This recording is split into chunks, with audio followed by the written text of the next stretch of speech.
Welcome to both in-person and virtual attendees.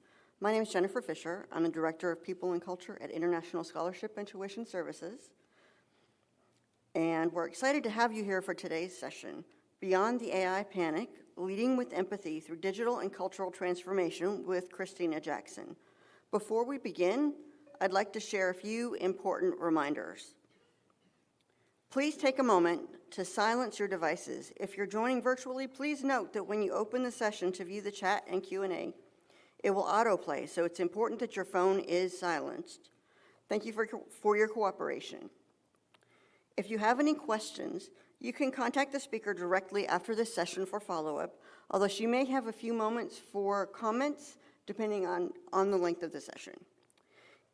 And she will also be providing session materials after the session. If they aren't available yet, they will be provided after the session in your portal. We truly value your feedback. After the session concludes, please complete the session survey in the app or the attendee portal to help us improve for future events. To easily find session surveys, either add sessions to your schedule and navigate to Program Surveys to find the link within each individual session. Now, please join me in welcoming Krystina for the session titled Beyond the AI Panic, Leading with Empathy Through Digital and Cultural Transformation.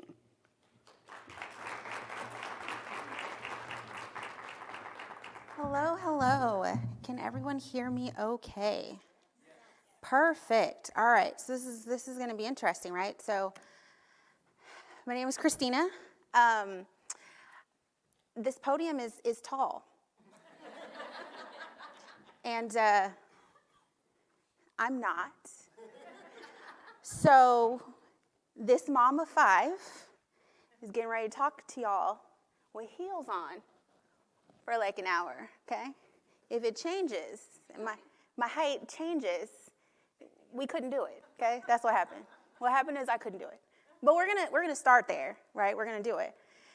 Yesterday, I was, thank you. Yesterday, I was, just do presenter view. I was leading a retreat, and I had a podium that I had to look at, and I had to ask for a step stool. I'm not kidding. Like, it actually happened that way. I had to, here we go.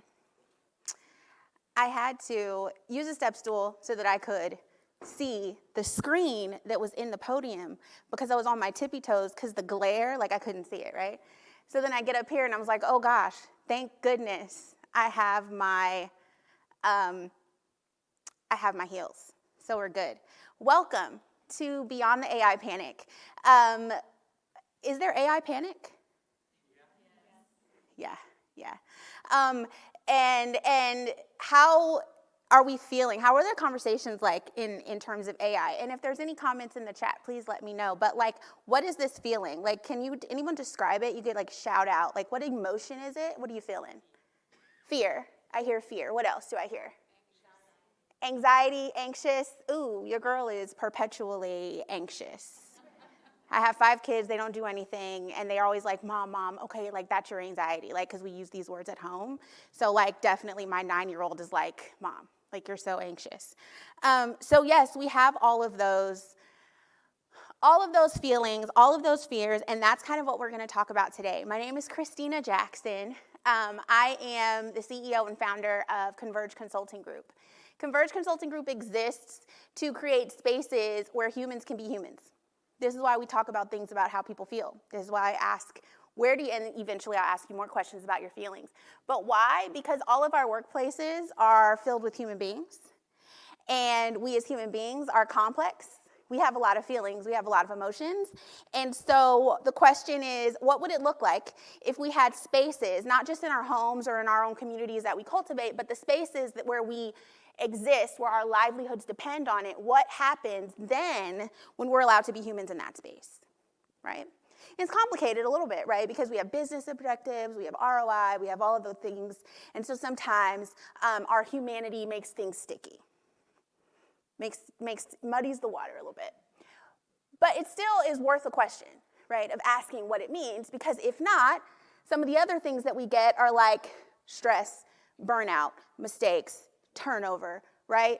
all of the things, high attrition, traumatized people, hostile work environments, right? Like we get all of that stuff. So we do want to ask this question of what this means, right? When we're humans being humans. And currently, we are working with a lot of different clients to answer this question, help them answer the question. Looking at their workplace cultures, looking at learning and development, looking at all of the different things. My background is I started as a high school chemistry teacher. Anybody love chemistry? It's okay. It's okay. Anybody not love chemistry? It's okay. So I was a high school chemistry teacher, and I taught high school chemistry, a subject that most adults do not have a good experience with, to 15-year-olds, sometimes immediately after lunch, like this group.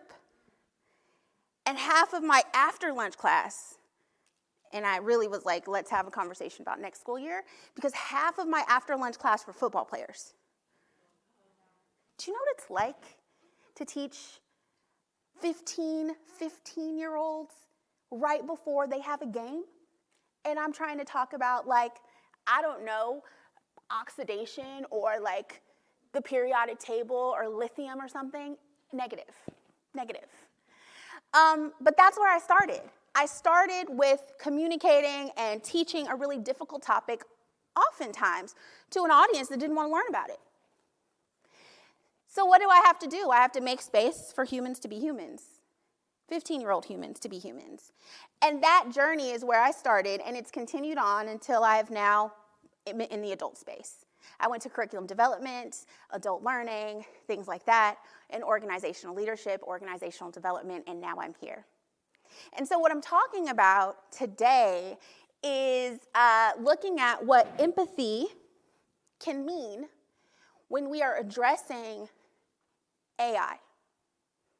How do we put these two things together? The idea of empathetic leadership, the role that it plays, and then some really practical things about like what to do in this upcoming digital transformation by using lessons that we've learned from the past, lessons that all of you have learned from the past. And one of the things about it is like a lot of us have had negative experiences with certain transformations and significant change in organizations. I have. Yeah. So the question is, how do we take what we've experienced, good and bad, and lead with empathy and have a human-centered approach, skills-first approach, in order to tackle this upcoming AI revolution? And what's on the heels of AI? Anyone know? I'm kind of a nerd, so I follow this kind of thing. Anybody know what's on the heels of it? Starts with a Q. Quantum computing. Quantum computing is next. Microsoft said that they came up with a new state of matter. Some scientists don't know that that happened. I'm following it because it's interesting. But quantum computing is coming next. One of the things that we also are seeing that is contributing to some of this feeling of panic and angst and anxiety is that we have examples in human history where technological advances have happened at a pace at which we can keep up with it, right? Our minds can only process so much information at a time. So when we decided to develop the computer, we developed it so that it could process more information than we're able to process, yes? And then we're elevating that to process more information than the computer can process, and then we're elevating that to quantum computing to process more than AI can process. And we humans, our brains are still the same, by the way. So one of the things that's making it incredibly challenging and is filling us with angst, in addition to some of the things that we've all experienced as we consider technological improvements and advances and how it affects the workforce and actual people and their jobs, there's also this thing of like, I don't know if we can keep up with this. I don't know if this organization can keep up with this. It's changing too fast. We're just getting started. We just got AI, and now we want to have a new states of matter and figure out what that does, and we didn't even wrap our heads around what we can actually do with AI yet. It's very real. So what we're going to talk about is how to navigate this change strategically with empathetic leadership practices. Now, for me, as a person, especially in a group like this, I like to focus on, and you think about yourself as a leader, but like think of yourself as everybody being able to lead and everybody being able to have this level, right? Leadership, not management, two different things, right? So how we sit and what we can do to work through this. So we're going to consider implementing cultural transformation initiatives that align with skills-first talent development approach. Okay? Skills first. It's going to be really key. And then finally, think about applying, because I didn't hear myself. Think about applying narrative-driven measurement techniques to capture and elevate the human stories of transformation. One thing that often gets lost is the human side of things when we are feeling like we're chasing after technological advancements. Would we agree with that? Yeah, for sure. All right. So for you that are here and also on the chat, take a couple minutes. What concerns you the most about AI in your workplace? What concerns you the most about AI in your workplace? And share your thoughts with just the next person. Yes, I won't chatter. I'm a teacher. I'm not used to having people be silent. So I invite opportunities for controlled chaos. Okay? Share your thoughts. What is most concerning to you?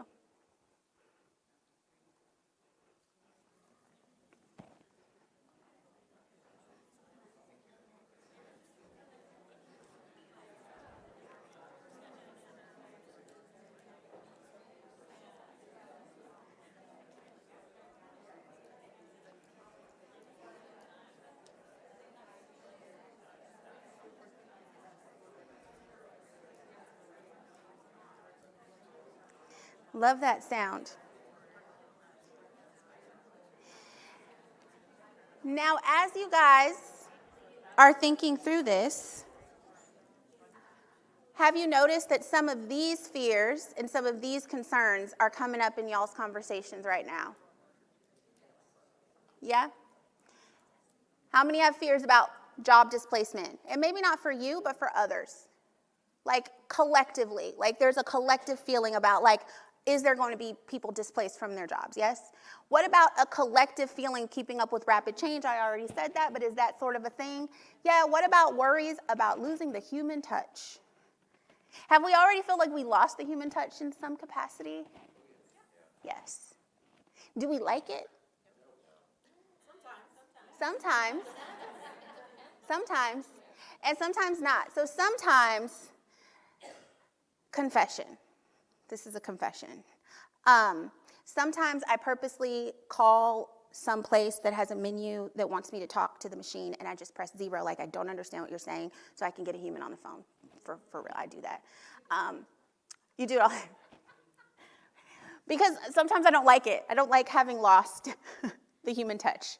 So it'll be like, if you didn't understand this, press this. I press it. I know what you said. I don't want to talk to you. Because the human touch is lost, right? So AI coming on board elevates that. Because we can do things faster. Remember, I told you, human brains can only process so much. AI can process, I don't know the number, but let's say 1 million times that. I know for a fact that AI, well, for a theoretical, what they say, because I don't know if it's fact. But they do say that like quantum computing is like 1 million times faster than AI, right? And when I tell you it's coming next, like it is. I think Microsoft announced their discovery like, 2 weeks ago at this point. So what we want to know, or what we're going to talk about, the goal of this session is how we can address some of these concerns and what we're saying. Using empathetic leadership 1, human-centered transformation initiatives, and we'll see what that is. And then a skills-first approach to implementation. Skills-first approach to implementation, right? 3 things: empathetic leadership, human-centered transformation initiatives, and a skills-first approach to implementation. So let's first think about the AI transformation challenge. AI first is a tool, or can be a tool. It absolutely can be a tool that enhances human capabilities rather than replace them. That is true. It can be. The thing that will make it not be that is not being intentional about what it can be and allowing other stuff to take over if we're not intentional about making sure that we focus on enhancement and not replacements of humans. That is the very first thing. Is that in order to do this, and if we want to do it in a human-centered way, and we want to do it in a way that elevates the people in our organizations and elevates the organization itself, we want to be intentional about the way that we use AI, and we want to set the intention around enhancement, not replacement. And when we set our intention there, we make certain decisions. Yes? So as an example, AI enhancement in customer relations. This is just a generic example as we lay this groundwork. Number one, using an AI-powered CRM can offer valuable insights on customer needs, trends. And what is, in that first bullet point, what is the human-centered reason for that? What is the enhancement that's there? More time to build meaningful relationships. See, if I cut that off right at the trends, you remember how we said we're going to lose the human touch? That's how that happens. It happens when you put a period instead of the comma. Why? Because the comma part is what focuses on enhancement, not replacement. When you put a period there and you don't state that intention, you have a risk of replacement and you have a risk of losing the human touch in your processes. Does that make sense? Second, using those trends, product developers can develop features and product enhancements that will offer the biggest ROI for the business while also providing more value to the customer. Again, intention is enhancement. What's the enhancement? To take the product developers that are on a team, use AI to do some computing, right? Get the insights, and then take that not to replace the people that are developing products, but to give the people the insights, the tools, and the data that they need to make the best decisions. And not only that, has anyone ever, because it does happen to me, okay, so I'm neurodivergent. You will probably be able to tell now that I've said it. You're like, oh, that makes sense. It does, because I am. And I cannot tell you how much I love when products just change on a random Tuesday. And like you change the shade of my icon on my social media app, and then you take the little letter that's in the middle of the icon on my social media app and you scoot it to the left. I didn't ask for that. I don't know anybody who did. In fact, I have another neuro-spicy friend. And one day, a very popular internet commerce company changed where the menu was and moved it to the bottom. When I tell you that we were up at midnight searching Reddit threads to figure out how to change it back and try to understand why it happened, true story. True story, okay? We can use trends. AI can give us valuable things to create developments that will add value to the customer. Is there somebody who loves the fact that things got moved to the bottom? Sure. I don't know any of them, but sure. And are there people that appreciate the icon moving a little bit to the left? Sure. I don't know any of them, but sure. Okay? But what we can do is we can think about how not to replace our product developers, right? But to give our product developers what they need in order to build value for the customers, because the customers are the people that we serve, right? The people are the people doing the work. The CRM are the people who are building relationships with customers. This is how we can do it to enhance, not replace. And that's going to be the name of the game today. So stand if or raise your hand if you've already experienced AI tools helping you complete routine tasks in your role, or in another context, if your role has not sanctioned the use of AI. Awesome, awesome, awesome. I have hands raised and people are standing.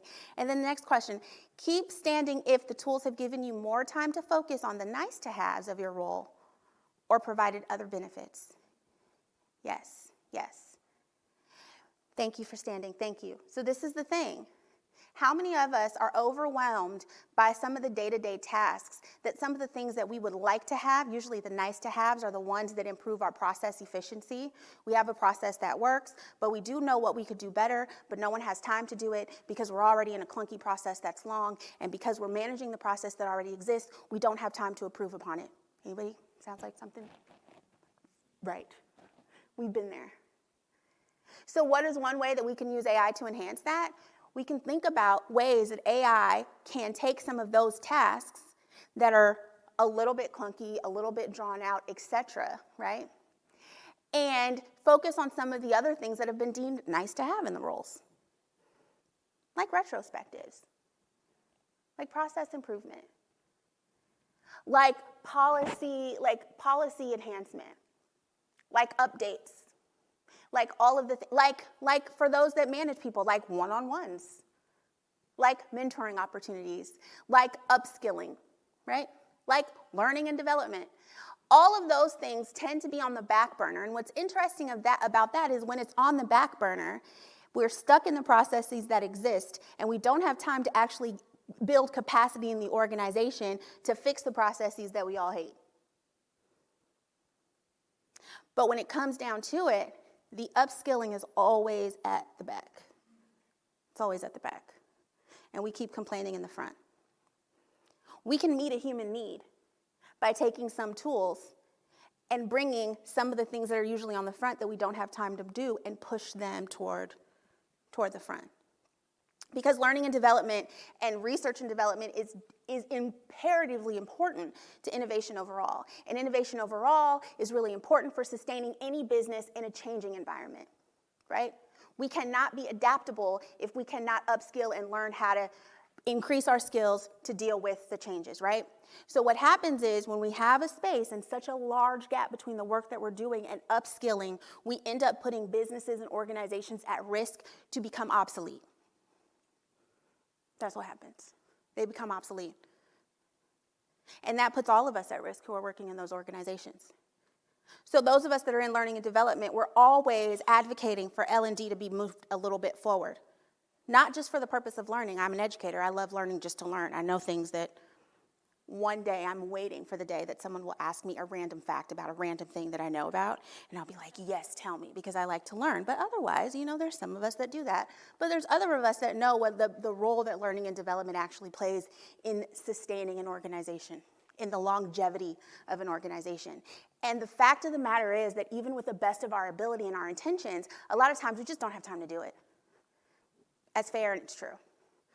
We can use AI for that. Now, this is the other thing that happens sometimes when we get into this situation, which is like, now that we have this new tool or new platform, a lot of times we will focus on implementing the tool and we don't focus on the cultural transformation required to adopt the tool at optimum levels. Anybody ever had that? How about that new project management tool that you use to go through? But then culturally, we still send things through email and instant messaging. And then every time you send something through an email or instant messaging, someone has to remind you to go put it in the project management tool to track the task that you did via email. I don't know. I don't know where I think of these things, right? How many times? All the time. Why? Well, because we didn't actually work on our email first culture. We didn't do that. We created a culture where if it's not written in an email, it didn't happen. If it's not written in an email, you didn't cover yourself. If it wasn't this, whatever, that's how it is. And then we don't really look at the things, and we also don't allow the buffer of the learning curve, right? We're people who have experienced things needing to be in email all the time, and then they now go to a project management tool, but they've experienced when it's not in an email, things get sticky, then they don't want to move to the project management tool because there's a gap there, and they don't know what's going to happen if something falls through the cracks in the gap. Can we relate? What do we need? Empathetic leadership, human first leadership, a leadership that recognizes the humanity that exists in the gap, the productivity, the learning curve. We need that in that moment. When you don't focus on that and you only focus on the technology, what ends up happening is, this is what happens. You focus on the technology, you get the technology, it's underutilized, simply unused, or it's misused altogether. I've seen it happen so many different times. Those are the things that happen when we don't focus on it because of the example that I just gave you, right? So this is what we want to do. And this is why we're talking about looking at digital transformation. Now, again, it's really early. feels late, but early-ish in terms of like enterprise-level adoption of AI, right? So we don't necessarily, at least I haven't seen certain data still coming out about like what this transformation looks like, and we're figuring it out. But what I do know is that we have seen transformations like this before, and I am suggesting very strongly that we are incredibly honest about what happened in those transformations before us, and we apply lessons learned to the transformation we're in now. We're not going to have a lot of time here. We're not going to have a lot of time. We're not going to have a lot of time to be like, I don't feel like talking about it. Let's just do it, see what happens. Like, we don't have time for that. Because somebody else who thought about it is going to come up and it's going to snatch stuff off the market quick, right? So we want to be really honest about what has happened in past transformations and what we need to do in the future. So one of the things, when you are adding and transforming your organization in a digital way, AI or otherwise, to be honest, we want to ask this question: how will this enhance people's work lives? Is that usually the question that we ask first? No. How do we increase productivity? How do we increase profits? How do we increase those kinds of things, right? But then what happens is there's repercussions to not doing that, right? There's burnout, there's people leaving, there's turmoil, there's tension, there's hostility, there's conflict, there's all sorts of things. None of those things work well for team development, none of it. So we want to ask, we can ask, how will this enhance people's lives? And then we can look at, and we can celebrate and elevate the human skills gained as you train on the new tool. We also miss that. So this is the human pieces that we can do. One, we ask how it's going to impact or benefit, enhance people's lives. Two, as we are adding those tools, as we are training on those tools, we celebrate the skills we've gained. We recognize the skills we've gained. This is a little bit of the merge of the skills first. What skills have we gained, right? When you go and you use a spreadsheet tool, what skills are gained as you train people?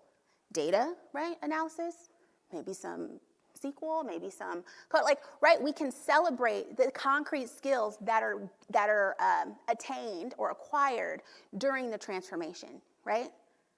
And highlight for all of us included some of those transferable skills that make us more adaptable in the workplace, right? In this organization or another one. And finally, we can measure both technical KPIs like adoption, like productivity, etc., but also cultural indicators, psychological safety, engagement. Remember I talked about the gap, right? Where there's a gap that exists between the old system and the new system, and mistakes happen in the gap. You want to increase psychological safety, so we can talk about the mistakes that happen in the gap. When you don't have that, you either have people doing double work, and have you ever experienced an adoption of new technology and productivity has gone down? Why? Because instead of doing one job the old way, they're doing both jobs both ways. Because there's a gap that we didn't address. And we're not talking about what happens in the gap. So no one effectively moves from one side to the other. They just exist like that. And they go and play this. But like, I can only do this for like a couple minutes. And then I'm like, bro, unused, underutilized, right? Or someone gets over here and we didn't manage the gap and it's just wrong. It's just wrong. It's just terrible. It's just wrong. Okay? Why? We didn't do these things. This is what we want to do, right? Okay. So let's talk about empathetic leadership really quick. And we talked about the problems and the things that we can come up with. Let's get to the solution, at least the solution that's being offered here in this session, right? Okay, so the first one is empathetic leadership can be seen as a leader's ability to understand and share the emotions, thoughts, and perspectives of others, particularly team members. Empathetic leaders tune into the feelings and challenges that others face and incorporate this understanding in how they communicate and strategize with their team. That's what we're thinking of. That's why this whole conversation has been about what human needs are. This whole conversation so far that we're having is about what your experiences have been. Right? So, employees with empathetic leaders report higher employee engagement and higher creativity. I just wonder, what do you guys think the difference is? If I tell you that higher employee engagement is 76%, what do you think the other one is? Give me a number. 76% of people report higher level of engagement with empathetic leaders versus what percentage of people without it?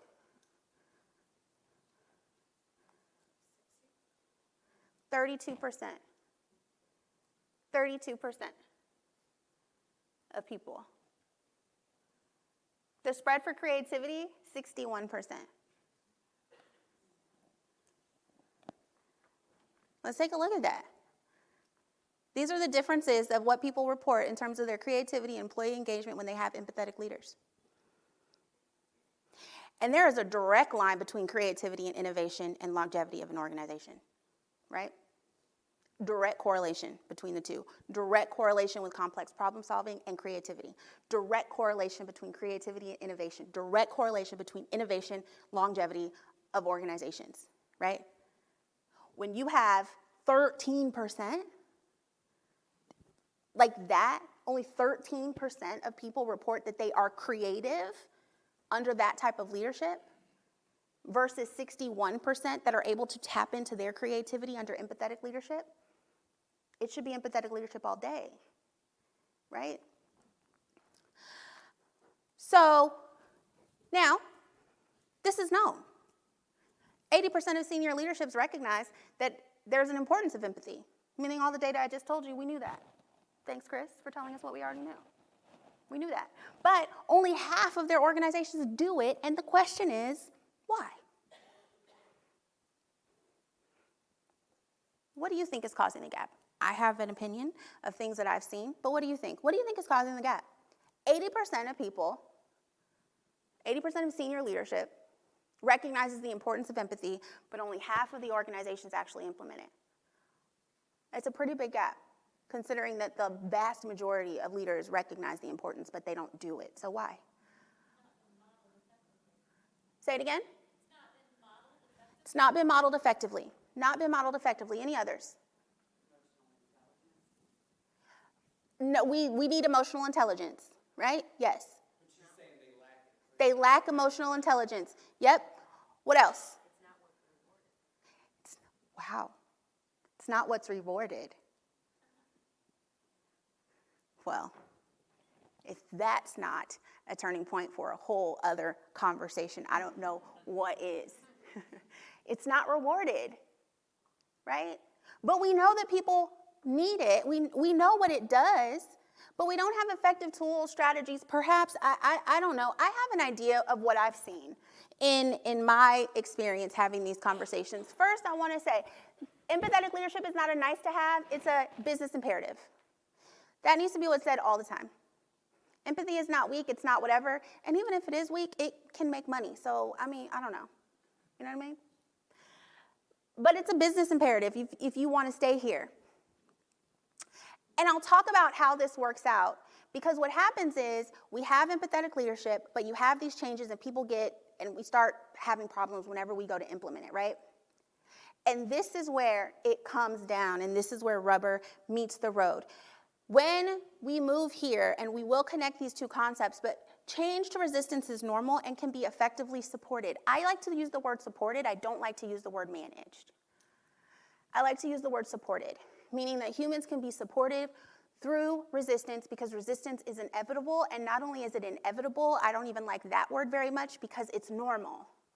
It's to be expected, right? So how do you experience change, and have you experienced a significant change in the workplace? So take a minute and just think about if you've experienced that and what that experience was like for you.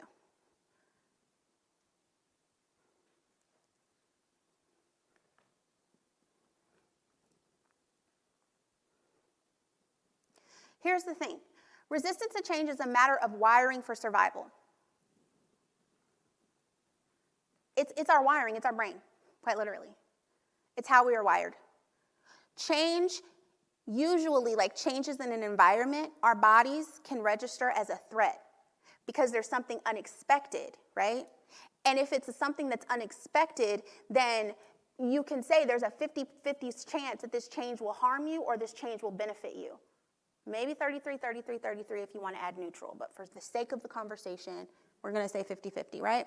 So 50-50, when a change happens, there's a 50-50 chance that it's going to harm you or it's going to hurt you. Now, we are wired for survival, so we would rather just not take the risk, right? It's how our brains are. So it's going to happen, and resistance to change is not a personality trait. It's not a personality trait. There are people that struggle with change more than others. Me, because I like things the way that I am. I mean, I just talked to you for like 3 minutes about a change of an icon. Okay? So, I don't like it. Now, there's some people that are fine with it for whatever reason that they are. Maybe some people have had change before and they're kind of like, oh, whatever, life changes, I don't really, whatever. Some people have other coping skills. Whatever the case may be, it's not a personality trait. It has to do with other things. And the fact that we experience resistance to change is normal and it can be supported. So think about this. You stand if, or let's not stand if. I want you to think about this. Have you been a part of a workplace change and you didn't feel you were given the whole story? Something was changing in the workplace and you didn't think you were given the whole story. And your little senses was like, and everyone was like, it's okay. But you knew. How are you reacting in that moment to that change? It's frustrating. And where do you feel that in your body? And why do we feel feelings in our bodies? It's all survival. It's physiological. It's not made up. It's real. You don't feel feelings you don't think about feelings. In fact, there's a lot of conversation right now about teaching us as human beings to feel our feelings and not rationalize them. I'm a queen of rationalizing feelings. And now I have to feel feelings, and let me tell you, I don't like it. I've told people that, look, if this doesn't get me to some healthy whatever, I'm done. Not feeling anything else, okay? I'm trying it. I'm not going to keep doing it. But you think about that. What happened? How did you react? How did you feel? And then let's say you've been a part of a digital transformation like adding a tool, right? But you weren't consulted on how to implement it. And you had to do it anyway, and no one talked to you about it. How did you react to that? Maybe the same way. Maybe the same way. You played hopscotch as much as you could. You tried to be in the gap. No one understands that I'm like standing in the middle and I'm not getting support. Fine, trick it, just gonna do this. Oh my gosh, you're about to check. Let me go do this over here. Meanwhile, I'm gonna keep all my stuff in my spreadsheet over here. Yeah, of course. Of course it's happened. Does it feel good when it happens? No. It feels terrible when it happens. So let's think about this. Do you remember I asked where the gap is? The gap in the 80% of people that know, but there's half of them. Half organizations do it. In my experience, this is what I have noticed. I have noticed that we don't recognize our own needs and emotions. And because we can't recognize and put anything to our own needs and emotions, it is very hard to understand what other people need to be supported. So as a leader, when you're doing these things and you're like, why should I talk to so-and-so because I can just make this decision yourself? It's probably because you're not remembering a time that no one talked to you and what that felt like. And then when you're coming up with solutions because you haven't thought about the fact that you have also been in that scenario and you haven't actually dug into what you needed, you don't know even where to start with the support. Where do we get these ideas from? When someone comes to the table and they're like, I have an idea for a thing of how to support this person, where do they get that from? Where do the most creative and maybe some of the most impactful ideas come from? Life experience. Atomic Habits. You ever heard of it? James Clear. I'm neurospicy. I read a couple things, kind of didn't, but did. But I've been following him for a long time on his blog. And he talks about how he got to the place. And really, he's done a lot of research, but what happened to him was an injury, and he had to rehab himself. And he realized and built tiny habits. And that's really where the foundation of his book comes from. It comes from Atomic Habits. But where did that come from? No, he didn't just read stuff or look at research or find statistics. He experienced something, and that's how he learned and he shared it. And that's how he could communicate with people about building their own habits. Why? Because he had to build them. He remembers what that's like. He wrote it down, and now he tells everyone else, and he's a bestseller. So how come we can't experience the same thing? Well, what did you need when this happened to you? And why did you need it? See, sometimes we also stop at the first question. And I'll tell you what that does. When you stop at the first question of the what, that stifles your creativity to actually come up with different creative solutions. And I'll tell you why. When you stop at the what, then usually you're like, this is what I needed. So your ideas do what? Replicate the what. Yes? They replicate the what. So then you try to do all these things, A, B, C, D, E, and then you get confused when none of those things work. Why? Because you were coming up with solutions based on a what, and you were simply replicating those instead of finding a solution that tackled the why and realizing that your what you needed addressed a why, and the why is where the creativity is, because there's so many ways to make a cake. There's so many ways to build an omelet. There's so many ways to get from point A to point B. There's so many ways to do all of the things. My intention is to get to a destination. It doesn't matter how I get there. My intention is to get there. If I know what the why is, right? I know what helped me in the future, in the past, but what helped me gets me to the why of it all, which gets me to a place where I can ideate new solutions for complex problems. When you stop at the what, you stifle that entire creative process. And that's what's necessary for problem solving. That's also what's necessary for empathy. Does that make sense? Don't stop there. Go to the why.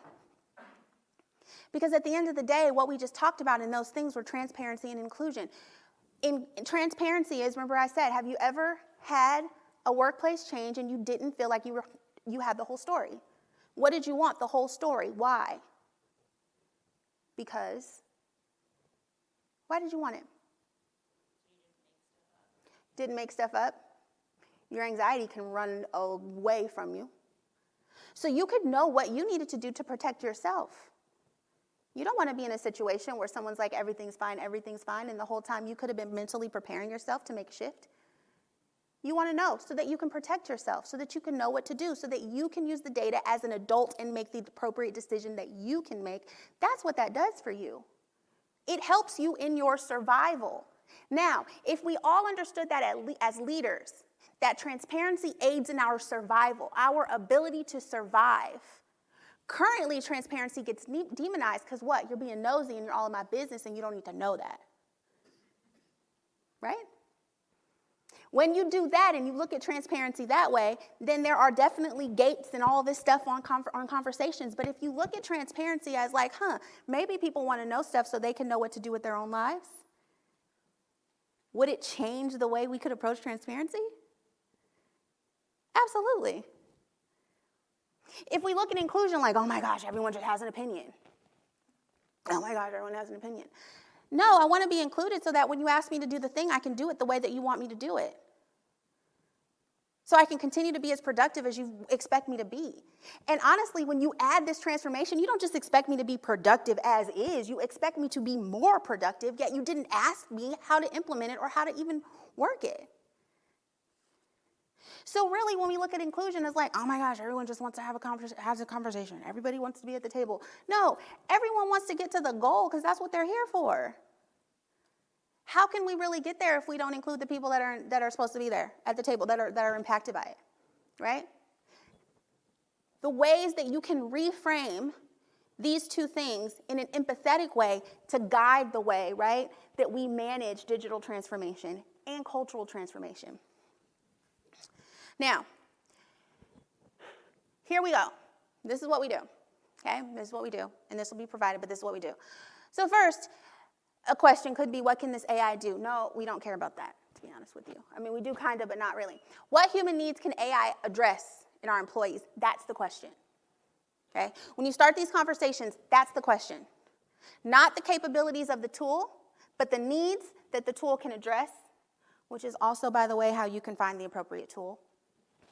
Because sometimes we choose a tool and we didn't ask this question, and so we chose a tool based on some other things like cost or whatever the case may be, right? Didn't work. This question, X, put a variable in there, use the question for anything that you're asking, quite frankly. So that's the thing. So this is the approach. Number one, observe and understand.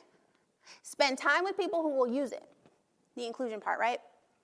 Spend time with people who are going to use it. Learn about what they do. Know what they do. And then define the real problem. So the question is, if it's an AR situation, how might we help recruiters spend more time building relationships with candidates? Because candidates will often go on something like, I don't know, Glassdoor or social media and talk about how bad the HR process is, right? How they're getting ghosted, how they're getting this, how they're getting that, and all the kind of thing. And then that reflects poorly on the organization, and then it's harder to recruit quality candidates, all that sort of thing. It impacts the whole process. You can't have quality candidates, and then it's like a whole snowball effect because you don't get all the things, okay, all the things. If you actually define the real problem, then you can figure out the solution that tackles that, which is that your problem with your candidate process is that your recruiters don't have time to do the things that would add the human touch to the process that would make your organization more desirable. Right? Not how do we, because the other way to do this is like, how do we look at more candidates faster? How do I get through resumes faster? I would argue that's not the most helpful question. It could be a destructive question, to be honest with you, and it could make the problem worse. What you want to ask is, how can we help our recruiters spend more time building relationships? And we can think about that type of question in whatever context you're in. That's the question that we want to be answering. Then we want to co-create solutions. So we know that AI is available. We know we have these tools available. But even before you look at the tool, you can start to look at the features and say, hey, this is where it's getting sticky. This is where I don't have a problem. This is where that. Then you don't search for a tool and figure out how to implement it. You search for a solution and find the tool that can implement it. Because solution first, human first. So we look at the need and we say, this is what the need is. Then we say, this is what the solution is. It would be really great if there was a tool that did blah, blah, blah, blah, blah, blah, blah. You have all of those. You prioritize them. This is a must-have. These are the must-haves. These are the could-haves. These are the maybe nice-to-haves, right? Right? And then you have those. And then you go on a hunt for the tool that has them. A lot of times we flip the process.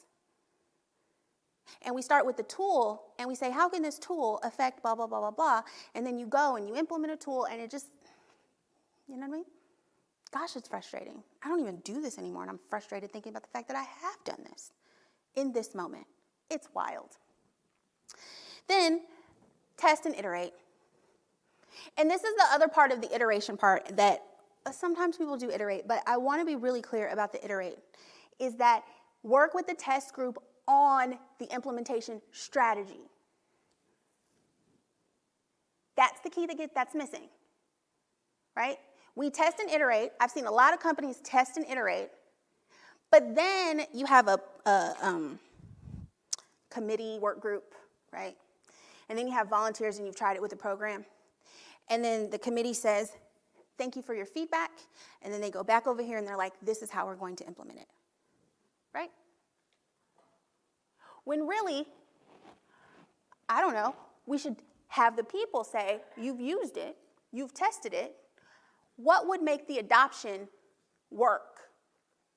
And then these groups come together and say, this is a strategy that we can try to roll this out. So the test and iterate happens often, but the collaboration for implementation is usually not happening. It stops at the test, and then it goes back into its room. And then it comes out and goes everywhere else. And if you're in a really sticky situation, then the people who tested it that said it was a good idea, like when the rest of the organization gets it and it was a terrible implementation, then you're like, who tested this and said it worked? Yeah? And then the people are like, I mean, but it does work. I mean, I promise it works. So the problem was not that it works or not works. It's the fact that the people who tested it weren't involved in how it was going to roll out. So when you do the last step, you always have to do that. Like in these situations, there's a lot of stuff that I find as I go in organizations that a lot of us know. There's just always like one thing that's missing. So finally, here we go. This is how we're going to look at this. Need framework. This is how you can identify tools. And I'll have all this. But need, N, find the necessary because you're going to find a tool that's going to do this stuff, right? Help you out. Necessary tasks that drain energy and time. Look for emotional pain points that cause frustration. Frustrated people aren't that productive. Find it. Find efficiency gaps where processes break down. Find the places where things are clunky. See if you can find a tool that can help you fix it. Decision points that can benefit from more data analysis. There are points in your process, points in decision making that you could actually use a lot more data or get all of your customer data maybe at the same time, and the people who analyze your data have more robust data to analyze to give you better suggestions, yeah? Those are the ways that you can look at the specific places that you can do this work. And then lastly, skills first approach, creating this. So this is what we do. First, we're going to identify core skills beyond your job description. You have a job description, but what skills are required for that? Then you categorize your skills. Categorize the skills that your people have, that your organization has, by type. Assess the current skills distribution and identify future skill needs. And when I say future skill needs, not necessarily future skill needs in new people, future skill needs in your existing people by creating learning opportunities for people to upskill in the gaps, right? And then use the tool based on the needs assessment you did to have a human-centered skills-first approach to digital transformation, to not have or perhaps lessen the risk a little bit or blunt the blow of all the stuff we talked about earlier. I don't know if we're going to make it work. It's fine. I only have a couple minutes. I'm here. Don't worry about me. All right. These are the things that tend to be enhanced by AI. Found it. Complex problem solving, critical thinking, ethical judgment, creativity, and systems thinking.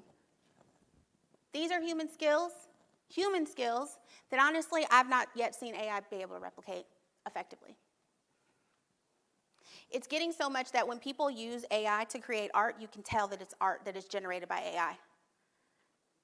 AI can't replicate that to the level that we can as human beings.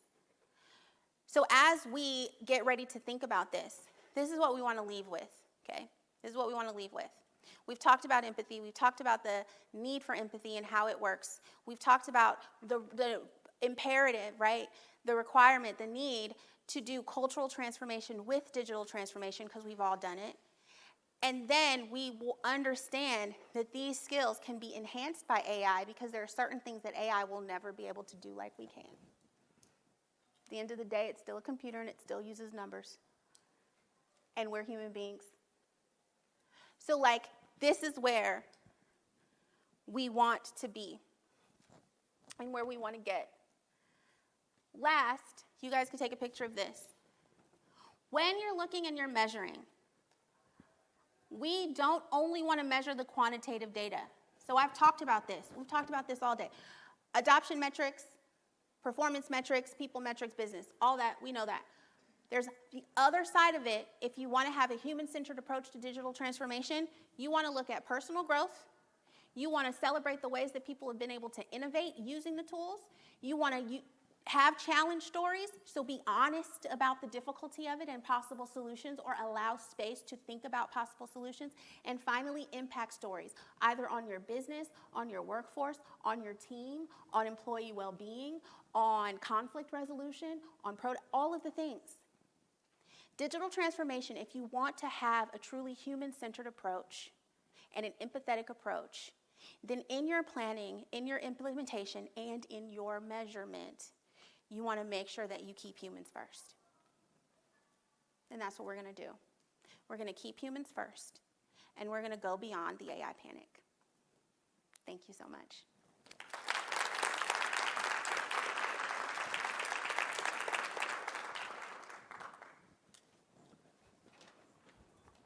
I made it.